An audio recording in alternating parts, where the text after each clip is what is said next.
할렐루야.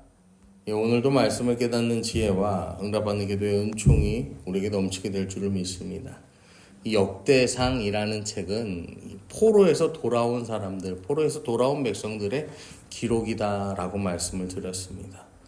이 포로에서 돌아온 백성들의 이 정체성은 남유다에 있다라고 말씀을 드렸어요. 왜냐하면 북이스라엘은 이 아수르에 의해서 멸망을 하죠. 근데 아수르는 혼합 정책을 사용했어요. 그래서 다른 민족과 다른 민족들을 서로 강제로 이주를 시켜서 그들의 혈통, 그들의 문화, 그들의 종교가 다 섞이게 만들었어요.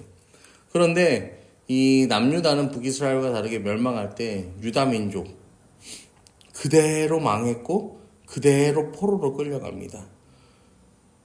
그래서 이 정체성이 남유다 다윗 왕조에 있었는데 오늘 본문부터는 요단 서쪽의 지파들, 그러니까 쉽게 말해서 북이스라엘의 주축이 되었던 지파들의 이야기가 펼쳐집니다. 사실 이 역대기의 저자의 관점에서 보면 요단 서쪽 지파는 필요가 없어요. 왜냐면은 망해버린 나라의 망해버린 지파의 이야기이기 때문에 지금은 하나님과 연합했던 그때, 이 가장 하나님과 가까웠던 그때만 기억하고 그때만 기록하고 그때만 바라보기도 바쁜데 그럼에도 불구하고 요단 서편의 이야기를 기록하는 이유가 있다라는 것입니다. 오늘 말씀 1절 보면 이사갈의 아들들은 이사갈 지파에 대해서 나와요. 6절을 보면 베냐민의 아들들은 베냐민 지파, 13절은 납달리의 아들들 납달리 지파, 그 다음에 14절에 보면 므낫세의 아들들은 므낫세의 지파, 20절에 보면 에브라임의 아들, 이 에브라임 지파, 그리고 30절에 아셀의 아들들은 아셀 지파, 이렇게 6지파가 등장을 합니다. 북이스라엘의 중심이 되는 지파들이에요. 아까 말씀드린 것처럼 북이스라엘은 잃어버린 역사인데 기록할 이유가 없는데 왜 기록을 했냐면 2절에 보시면 돌라의 아들들은 우시야, 르바의 여리엘과 야메와 입상과 스무엘이니 다 그 아버지 돌라의 집 우두머리라 대대로 용사이더니 어떻대요? 우두머리고 대대로 용사였다라고 성경은 말합니다. 5절 말씀도 보시면은 이사갈 종족을 이렇게 표현합니다. 이사갈의 모든 종족은 다 용감한 장사라. 그리고 7절에도 보시면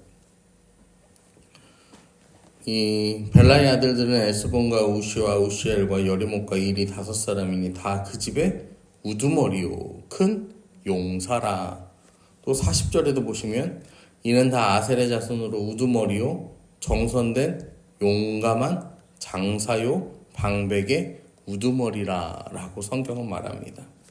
지금 역대기의 저자가 하고 싶은 말이 뭐냐면 북이스라엘 그들이 잃어버린 이 지파들의 특징이 무엇이었냐? 바로 용사였다라는 것입니다.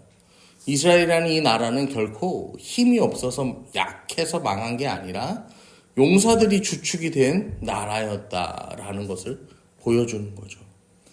이 용사들이 주축이 된 북이스라엘이 이 남유다보다 오래 살아남을 수 있었던 이유는요. 남유다가 이 북이스라엘보다 오래 살아남을 수 있었던 이유는요. 인간의 강함은 하나님의 이끄시는 역사 앞에서는 아무런 의미가 없기 때문에 그렇습니다. 하나님은요, 시대를 이끌어가는 대표적인 사람들, 이 주인공이라 불리는 사람들에게만 관심이 있으신 게 아니에요. 하나님은요, 더 많은 사람들, 보통의 사람들에게 지금도 관심을 갖고 계십니다. 비록 지금 성경에서 북이스라엘의 이 주인공은 아니지만요, 그들의 인생이 헛되지 않았음을 성경이 말하는 거예요. 그들은 용사였고 장사였고 우두머리였고 성경이 그렇게 그들의 이름 하나하나를 다 또 기억하고 있다라는 거예요. 하나님은 연약한 우리 인생에도요, 기대하고 계시는 부분들이 있습니다.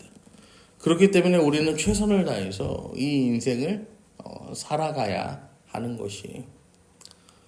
저는 운전병으로 군 생활을 했습니다. 그 2년 동안 군 생활을 하는데 굉장히 고난도 많았고 환난도 많았고 이유 없는 괴롭힘도 굉장히 많이 당했죠. 그리고 저는 이제 이 작은 차, 찝차, 이 지휘관 운전병이었는데 뭐든지 다 했어요. 왜냐면은 근데 재밌는 건 저희 부대는 그랬어요. 이 찝차는 거의 본인이 정비하지 않습니다. 정비병들이 다 해줍니다. 왜냐면은 이 가장 군대차와 닮지 않았기 때문이에요. 이 가장 이 밖에 돌아다니는 승용차와 구조가 가장 비슷해요. 그러니까 이 간단하지 않으니까 정비병들이 정비를 해줘야 돼요. 근데 이 운행을 못 나가는 거예요. 매일매일 이 잡일만 했거든요.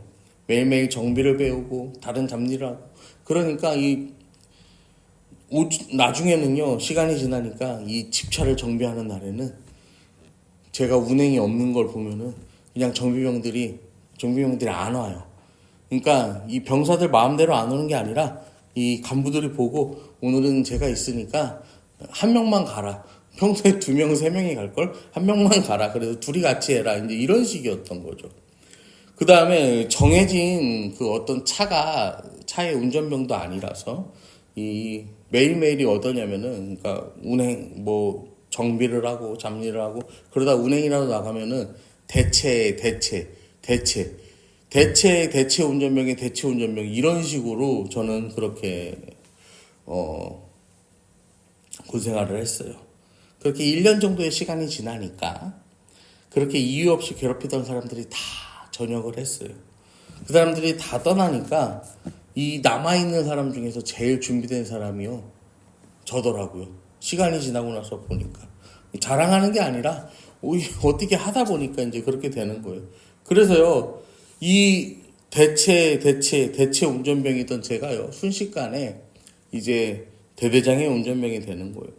저희 부대에서 이제 가장 높은 게 연대장이고 그 아래가 대대장인데 순식간에 대대장 운전병이 됩니다. 그리고 대대장 운전병이 되었다가요 순식간에 바로 연대장 운전병으로 또 그렇게 발탁이 돼요. 그래서 이제 제가 병장이 되고 나서 연대장 운전병은 이제 굉장히 피곤해요. 이거는 이 계급이 낮을 때부터 해야 좋은 거지. 사실 어느 정도 계급이 있는 다음에 하는 거는 굉장히 피곤한 일이에요. 왜냐면은 저는 새벽에 5시에 출근하고 저녁에 12시에 퇴근했어요. 그러니까 이런 삶이 별로였던 거죠. 그래서 이제 병장이 되고 나서 그만뒀어요. 그러니까 이제 바로 또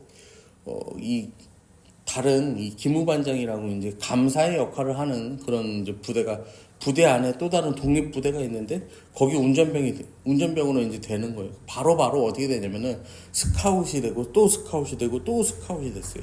대체가 스카웃이 되고 또 스카웃이 됩니다.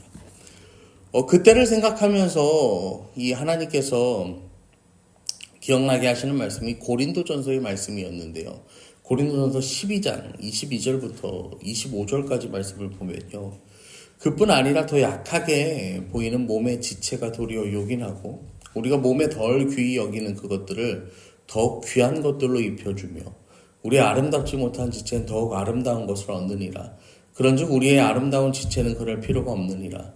오직 하나님이 몸을 고르게 하여 부족한 지체에게 귀중함을 더하사 몸 가운데서 분쟁이 없고 오직 여러 지체가 서로같이 돌보게 하셨느니라. 이게 뭐냐면요, 여러분, 우리 몸에서 가장 약하게 보이는 그 지체가 우리의 삶에서요 가장 약해 보이는 그 나의 약점이요 도리어 요긴하다라는 거죠. 우리가 손가락을 봐도요 이 새끼 손가락이 아무것도 아닌 것 같지만요 새끼 손가락이 없으면요 엄지 손가락을 제대로 사용할 수 없다고 합니다. 이 모든 게요 상호 연관이 되는 거예요. 그러니까 우리 몸에요 약해 보이는 것, 그 다음에 필요가 없어 보이는 것, 이 겉으로 드러나는 것, 속에 있는 것 모두가 다 이 중요하고 이 하나님께서 귀중하게 여기시는 것들이다라는 거죠. 역사적으로 보면요 이스라엘의 그 역사도 마찬가지였어요. 중요할 게 없어요. 그런데요 이 성경은 그들의 이름을요 1절부터 40절까지 쭉 기록합니다. 그들의 인원이 얼마나 되었는지 쭉 계수합니다. 여러분 이미 망해버린 나라에 이미 망해버린 지파 이미 망해버린 가문의 이름을 확인하고 그들의 족보를 제대로 확인한다는 게요, 보통 일이 아니었을 거예요. 그런데도 역대기의 저자 에스라가 이를 행한 이유가 뭐예요? 여기에 하나님의 뜻이 담겨 있기 때문에. 그 이름 하나하나에 다 하나님께서 그들을 자녀 삼아 주셨고, 지금은 그들의 이름이 잊혀졌지만 하나님께 쓰임 받았던 사람들이기 때문에 하나님께서 에스라는 그 이름들을 하나하나 기록하였던 것입니다. 여러분, 오늘도 우리가 함께 기도하며 이 하루를 살아가실 때 내 인생이 굉장히 연약한 인생, 연약한 우리의 인생이지만 오늘 하루도 포기하지 말고 하나님께서 기억해 주시는 그날까지 우리에게 주어진 그 사명을 감당하는 인생을 살아가는 저와 여러분 되기를 소망합니다. 여러분, 세상은 몰라줘도 하나님은 다 기억하십니다. 내가 주인공이 아니어도, 의미가 없는 것 같아도, 내가 아무것도 아닌 인생 같아도 주님을 사랑하는 순수한 마음과 열정을 하나님은 지금도 기억하고 계세요. 그리고 하나님은 우리를 반드시 하나님의 사람으로 세워주십니다. 하나님께서 우리를 세우시는 그 영광의 그날, 우리가 주님 앞에 바로 설 수 있는 저와 여러분, 우리 새벽가족 되기를 간절히 축원합니다.